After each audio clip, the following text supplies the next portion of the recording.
Deterrence and defense requires a robust industrial base. So leaders endorsed the new Defense Production Action Plan. This will accelerate joint procurement, boost interoperability, and generate investment and production capacity. To do all this, we need to invest more in defense. Our latest estimates show that defense expenditure by European allies and Canada will increase by 8.3% in 2023. What's up, y'all? Welcome back to the channel. So, wanted to give you guys an update on the NATO summit that happened today. I believe today was the first day of the Vilnius summit for NATO, and a couple things that came out of it. Now, you guys seen that video where the chief, head secretary of NATO was talking about that the European allies and Canada, they're going to increase their military spending by 8.3%. in the year of 2023. Wow, this year. So in the next 6 months, they're going to do this. So these countries are going to they're already going through some serious inflation, definitely over in Europe. That's going to destroy, I don't want to use the word destroy so lightly, but what else does that do? Because when they increase the spending, they increase it on the taxpayer.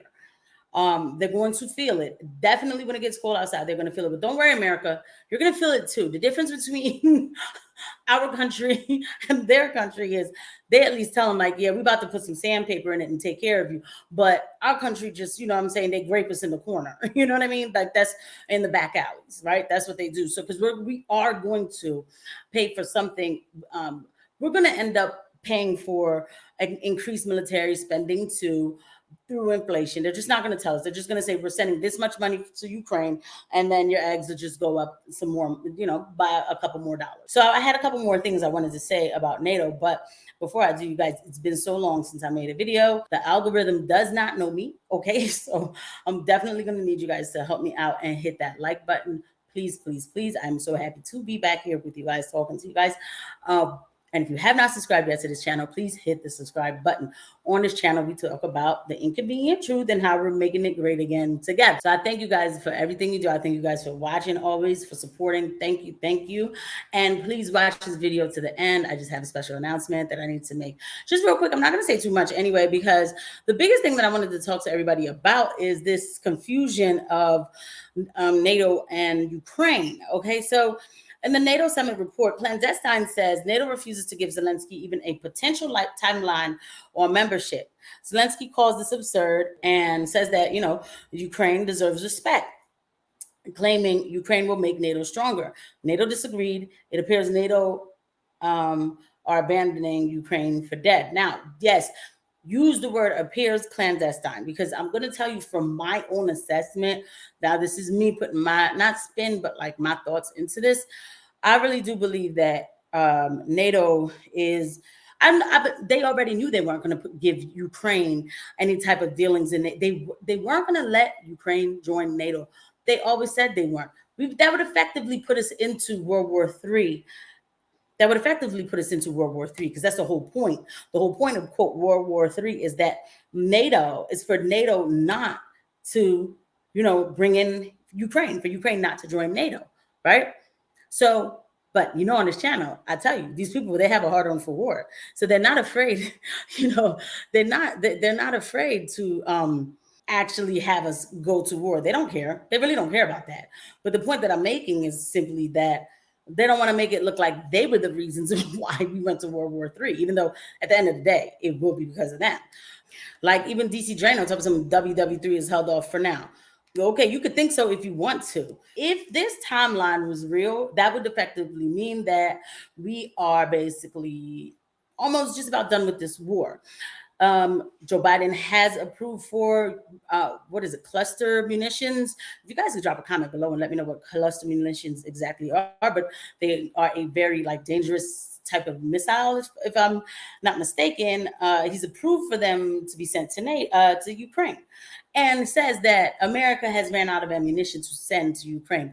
That scares the crap out of me. I have to believe somewhere that this administration is smart enough to have a stash somewhere, because that's very scary to hear. And for a president to say out loud, I mean, I don't trust this administration with anything, but to say it out loud, I have to believe that there's a stash somewhere for me to stay sane. Okay. So anyway, but for me, I always told you the timeline is not about, oh, Ukraine joined NATO. No.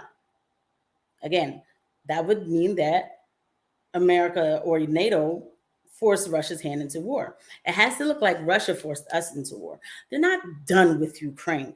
Ukraine was never going into NATO, but they're still talking about sending military, sending, equipment, or sending missiles, or when you, what I just showed you about raising 8.3% of the taxes, that's all for Ukraine. What that tells me is that they're still going to be fighting this proxy war. Why not? Now, and Zelensky knew that they weren't joining. Come on. He knew, because I think the whole time it was like, we're going to make it look like you're going to join, but you're really not going to join. What's the difference of them joining or not? They still are sending them weapons. Oh, I'm sorry, because we won't be able to send boots on the ground if they are not part of NATO until a certain kind of attack happens, right? Okay. Don't forget the Zaporizhzhia power plant. They keep saying that something's going to happen to that plant, that Russia is thinking about bombing that plant. Okay. And we talked about that on this channel too. So I'm just connecting the dots. I am not going to sit here and say World War III has been averted. There's no way. Plus, Russia, what are they going to do? Negotiate with Russia now?